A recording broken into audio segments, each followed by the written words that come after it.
Yo que me he dedicado a estudiar la ciudad por mucho tiempo, por muchos años, y que soy de Guadalajara, y que digo yo que soy doblemente tapatío, no solamente porque nací en Guadalajara, sino además nací en San Juan de Dios. Es claro, como decía Tomás, no solamente queremos la ciudad, sino queremos su futuro. El presente, como dice Natali, el presente, pero el futuro se empieza hoy. Yo decía que hay temas que no se han tocado cuando estamos hablando de la ciudad. Para empezar, yo partiría de algo como más amplio. Lo que tenemos ahora es un complejo de problemas. Y aunque no lo queramos ver, el tema del macrobús o el tema del transporte ha traído encima una gran acumulación de problemas. Desde la contaminación, el problema de la vialidad. Yo hice casi una hora para llegar aquí desde que me avisaron. Estaba por allá, y acumula muchos problemas. Acumula la crisis del país, la crisis local, la pérdida de credibilidad del futuro de mucha gente, cantidad de problemas del empleo. O sea, esto acumula muchas cosas, no es solamente un problema del transporte. Entonces queremos sacar ahora con una serie de reacciones el tema y se empiezan a polarizar las situaciones. Y de repente nos falta un poco de frialdad y tranquilidad para verlos con mayor amplitud. El problema del macrobús, desde su inicio, quiero decir que efectivamente yo conozco muchos amigos especialistas, normalmente aquí, he estado fuera del país, he visto muchos otros temas, he trabajado en otros lados. Quiero decirlo y espero que esto no sea off record. Mario Córdoba es mi amigo, él trabajó en el proyecto actualmente yo dirijo su tesis doctoral, he estudiado este tema también por muchos años. Y creo que también desde el enfoque de cómo se hizo el estudio, tiene problemas. Voy a decirnos nada más. Parte del problema de la calzada de Independencia es que, además de tirar una línea, por las razones que hayan sido, que si los panamericanos o lo que sea, es que tiene dos fallas en su metodología. No conocemos los estudios que tenían que ver con el impacto económico, no se hicieron. El impacto se supuso, pero no se estudió más allá, algo que ha hecho Jesús por ahí en algún lado y que viene de otros estudios que han hecho en otro lado. El ejemplo de Phoenix, ya lo fueron a ver, y hay un tema de las huellas urbanas. O sea, todo proceso de accesibilidad modifica la estructura de las plusvalías. Eso no está estudiado. Entonces ahí tuvo efectos negativos, que puede haber sido de otra manera.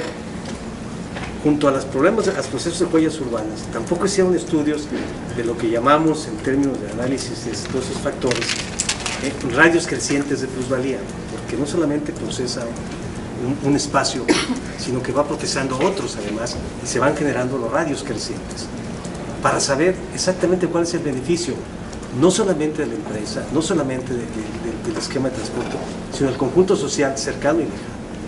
Porque es claro que una sociedad nuestra está muy fracturada. Es un problema de crisis nacional, no es un problema solamente de Guadalajara.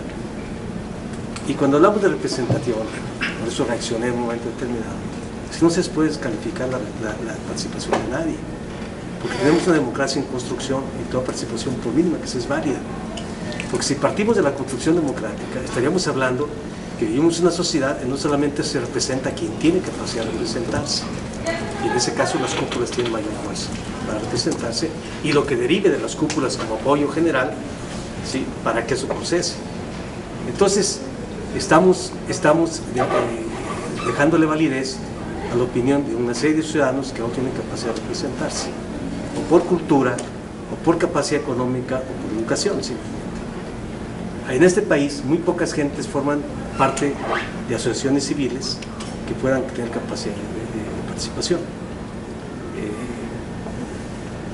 Yo pertenezco, yo soy presidente, además de ser director del COPLAUR, el local ejecutivo del COPLAUR en el Ayuntamiento de Guadalajara, soy presidente de la Sociedad Mexicana de Estudios de la Ciudad, el Territorio y la Sustentabilidad. Nosotros hemos tratado de no intervenir porque entendemos que son demasiados voces, pocos acuerdos, ¿sí? y a veces voluntades estrictas. Lo que decía un poco Horacio, de repente se empieza a hablar de la movilidad, y créanme, lo quiero decir con sentido no propio, sino porque lo hemos puesto en la mesa nosotros recientemente, hace poco tiempo, es que aquí se ha confundido algo y se habla de movilidad y transporte como si fuera lo mismo, y no es lo mismo. ¿Sí? Una cosa es la movilidad y otra cosa es el transporte, y no hay estudios de movilidad en nuestro medio, porque lo que se mueve son los vehículos, son los que trasladan gente, ¿sí? Y se mueven bajo ciertas estructuras concretas de intereses ya existentes, que es el caso del estudio que se hizo de origen-destino, ¿sí? Porque es una estructura ya existente, y porque además se hace con los intereses de un sector de propietarios, de permisionarios, que se supone que es el transporte público, pero que se dice así porque se supone, porque al final de cuentas no es un transporte público, es un servicio privado o una propiedad privada que da un servicio público con un permiso determinado. Y tan mal está la estructura del transporte a la que no le podemos llegar por intereses X, que las empresas maquiladoras no utilizan ese servicio. ¿Por qué? Porque sus máquinas no se pueden parar, porque sus tiempos son importantes, y lo que no se tomó en cuenta es otro estudio que tiene que ver con los tiempos. Y en esta sociedad, en las sociedades modernas, en las culturas actuales, en las metrópolis como esta, que no solamente es una metrópoli, ¿sí? El tiempo no se ha tomado en cuenta como base central de un estudio de este tipo. ¿Qué decir, por ejemplo, incluso una crítica a lo que acaba de suceder recientemente con este aspecto de los estudios sobre la metrópoli que tiene el Congreso y en el que hemos participado de alguna manera? Estamos llegando como país a estudiar, y en el caso de Guadalajara, a tener que constituir un orden constitucional o institucional del territorio. Y hemos determinado que hay 8 municipios, que es el territorio institucional llamado metrópoli. Cuando en la realidad hay 17 municipios que ya forman parte de esta región urbana y que se afectan en términos de impacto ambiental, en términos de movimiento económico, en términos de distribución de la población, en términos de especulación de suelo, porque lo que no hay que negar es que Guadalajara cambió su destino hace algunas décadas, algunos lustros, de ser una ciudad con un destino X a ser un proyecto inmobiliario. Y ahí la especulación en grande, en la extensividad de la ciudad surgió de manera importante. Ahora, cuando hablamos de las economías de escala y queremos densificar la ciudad, evidentemente tenemos que tener otra perspectiva de ciudad, otra perspectiva del tiempo de la ciudad y de los tiempos que se generan con la movilidad. Y la movilidad tiene que ver con los procesos económicos de una ciudad que se quiere construir. Y como todavía no discutimos realmente cuál es la ciudad que queremos en el siglo XXI, en donde los procesos tecnológicos son muy rápidos. Nada más decía hace poco, pónganse a pensar que hace menos de medio siglo, hace 40 años, apareció la primera Apple One, la presentaron en una caja de madera. Y hoy tenemos un iPad y una nanotecnología. Y las tecnologías del transporte están cambiando rápidamente, muy rápidamente. E independiente que el macrobús tenga el beneficio de consumir, como tú dices, Mario, un material para su energía que está evidentemente mejorado, la Organización Mundial de la Salud ya nos dice ahora que el diésel mejorado también tiene partículas menores que también dañan la salud. Y la parte del cambio climático forma parte del proceso de una ciudad metropolitana como esta. Entonces, creo que a veces hay que pararse. Lo que ya dijeron aquí de que vamos a gastar tanto dinero en tantos años en infraestructuras viales y no resolvimos nada. El caos sigue ahí. Hicimos tasa de desnivel, abrimos calles, etcétera, etcétera, y el problema de la ciudad sigue ahí.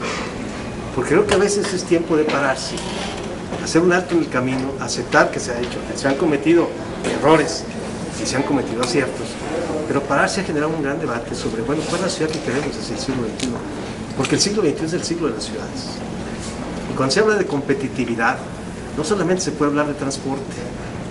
Cuando hemos pedido, dice, es que se pierde competitividad. A ver, no, el transporte no es el único que pierde competitividad en una ciudad, sino orientado a un proceso de generación de productividad que no está estudiado, y al bienestar social el transporte no sirve si fallan una de esas dos cosas. Y el transporte no puede estar unido solamente a un esquema de traslado de personas, sino un proceso de productividad.